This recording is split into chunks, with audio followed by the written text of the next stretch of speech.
Hello hi అందరికీ నమస్కారం. Welcome to Suma YouTube channel. ఈ వీడియోలో నేను మీకు పులి బంగాళాలు ఎలా తయారు చేయాలో చూపించబోతున్నాను. ముందుగా ఒక ఉల్లిపాయ, ఒక పచ్చిమిరపకాయ తీసుకొని బాగా కడుక్కొని ఇలా సన్నగా కట్ చేసుకొని పక్కన పెట్టుకోవాలి.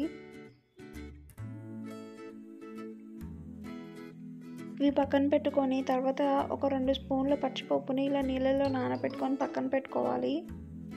తర్వాత దీంట్లోకి మనం అట్ల పిండిని తీసుకోవాలి. అట్ల పిండి లేకపోతే ఒక గ్లాస్ మినపప్పు ఇంకా 2 గ్లాసుల బియ్యం పిండి యాడ్ చేసుకొని ఇలా పిండిని తయారు చేసుకున్న తర్వాత మనం ముందుగా కట్ చేసి పెట్టుకున్న ఉల్లిపాయలు, పచ్చిమిరపకాయలు దీంట్లోకి యాడ్ చేసుకొని బాగా కలుపుకోవాలి.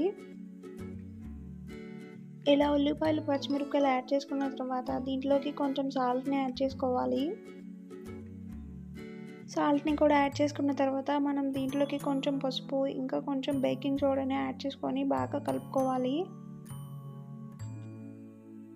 పిండిని బాగా కలుపుకున్న తర్వాత మనం దీంట్లోకి ముందుగా నానబెట్టుకున్న పచ్చిపప్పుని యాడ్ చేసుకోవాలి. ఇప్పుడు స్టవ్ వెలిగించి బాండి పెట్టి కొంచెం హీట్ అయ్యేదాకా వెయిట్ చేసిన తర్వాత దాంట్లోకి మనం కొంచెం ఆయిల్ని యాడ్ చేసుకోవాలి. చూడండి, ఇలా అన్ని గుంటల్లోకి కొంచెం ఆయిల్ యాడ్ చేసుకున్న తర్వాత మనం ముందుగా రెడీ చేసుకున్న పిండిని దీంట్లోకి వేసుకోవాలి. చూడండి, ఇలా అన్ని గుంటల్లోకి మనం ముందుగా తయారు చేసి పెట్టుకున్న పిండిని వేసుకోవాలి.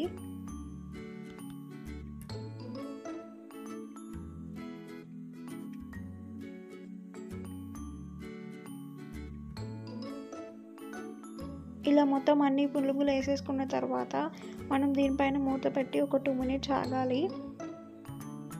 ఇలా 2 మినిట్స్ మూత పెట్టుకున్న తర్వాత తీసుకొని మనం ఒక్కొక్కటి ఇలా రివర్స్లో తిప్పుకొని మళ్ళీ కొంచెం ఆయిల్ యాడ్ చేసుకుంటే మనకి రెడీ అయిపోతాయి. మళ్ళీ ఒక 2 మినిట్స్ మూత పెట్టి ఉంచుకోండి. 2 మినిట్స్ ఆగి మూత తీసి సర్వ్ చేసుకుంటే ఎంతో రుచికరమైన పులి బొంగరాలు రెడీ అయిపోతాయి. ఎక్కువ ఆయిల్ కూడా పట్టవు. అదే మనం డీప్ ఫ్రై చేసుకుంటే చాలా ఆయిల్ పడుతుంది కదా, వీటికి ఎక్కువ ఆయిల్ కూడా పట్టదు. సింపుల్గా మనం 5 నుంచి 10 మినిట్స్లో వండేసుకోవచ్చు. ఈవినింగ్ టైం స్నాక్కి చాలా బాగుంటాయి. చూడండి, కొంచెం కూడా ఆయిల్ పీల్చలేదు.